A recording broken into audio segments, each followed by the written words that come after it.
Let's see, I left here in 1991 with A-levels in maths, physics and chemistry. Went to University of Southampton and studied accounting and law.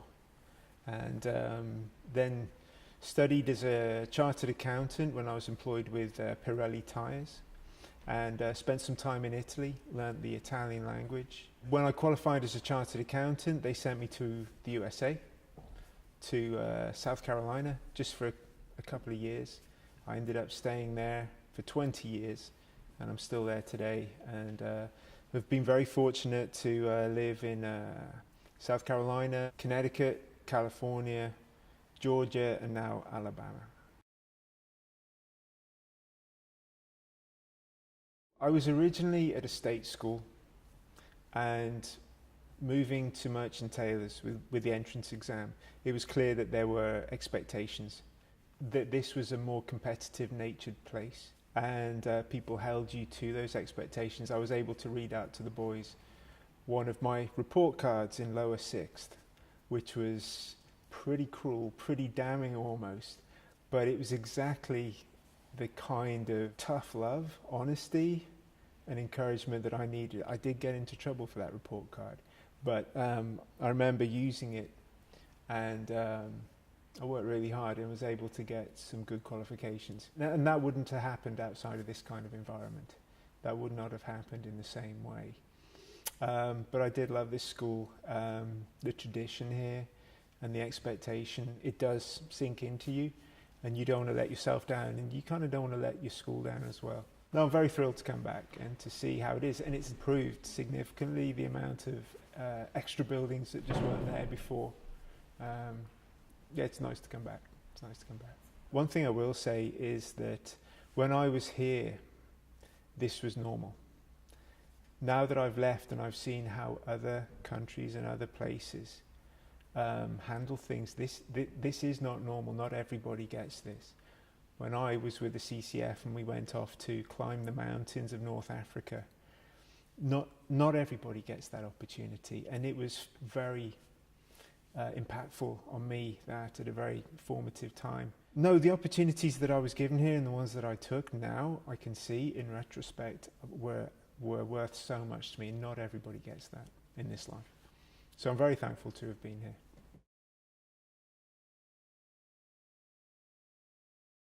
Well, I was at Southampton University, and a guy came in and was looking to train an accountant to join Pirelli, and at the time I was thinking about maybe taking a year out, maybe traveling the world. Part of this job was to go to North America and to audit some of the facilities in North America. But then it was like a whole new world opened up to me. This is an Italian company. You're surrounded by Italian people. You start to try and learn the language yourself. You visit Italy. They send you to the States on 3-week, sort of missions where you audit a factory. But you learn so much. When you travel, there's no substitute for it, really. I think in this world where we're all so connected and you can see so much on the phones as to what the rest of the world looks like, it gives the illusion that you know what the rest of the world is like, but there's really no substitute for actually going to these places and getting fully immersed. And Pirelli Tyres, I mean, that's a great company, and making new manufacturing processes using robots to make tyres, to be part of that. So yeah, it was all very exciting to be part of. Don't mess up like I did. I mean, I was speaking to the sixth form today about how my dreams had always been of flying, and how I never made that link between what I loved and what I could actually do as a career. And so I think for them to think really hard about what they love and what they love doing, and how they could position themselves for a career in that line. Because if you are passionate about something, you're going to be good at it. You just need an opportunity to be able to make that part of your career. And obviously there's limits to what you can do. We can't all be an astronaut, but I maybe didn't identify what I could and should do in order to become a pilot. These are the things that I find fascinating. These are the things I dream about. What would I like to be? Well, in order to be that, what do I have to do to become that? And to speak to somebody that had already done that and been through it ahead of me, and then to commit to that course of action and do whatever it takes, and have that mindset of I'm going to do whatever it takes in order to. And I didn't quite have that maturity to be able to see those steps through. Now then, that doesn't mean that my life was over from that and I wasn't able to find another way around. And I think that's another part of the lessons I've learned through becoming paraplegic, is there are still ways of doing what you want to do. It just may not be the most obvious way. There are always other ways, secondary ways around. To me, I think you've got to plan for the best, but you've got to build your own resilience, because life does have a habit of making a mockery of your plans and can throw you into a situation that you were not expecting. If you do happen to be in a tricky situation and you have to fight your way through it, then be prepared to fight. And this is the kind of place where you can start to learn resilience, where you can start to learn how to deal with the difficult situations, where you can be disappointed and work out how to find other ways around that disappointment so that ultimately you can end up succeeding. Becoming a paraplegic is a bad thing, but once you've got your head around the fact that you're not going to die, that this is going to be life number 2 and it's going to be a different life and it's going to be just as valid, then you think, well, how can I maximize it? What can I do? And once you start managing to do one thing, then you push it and you manage to do another thing. And you just look at the gap between what you can do now and what you want to do, and you find a way of bridging that gap. We've got a little workshop at our house with all the tools and all the adaptive equipment that I use, I've made for myself.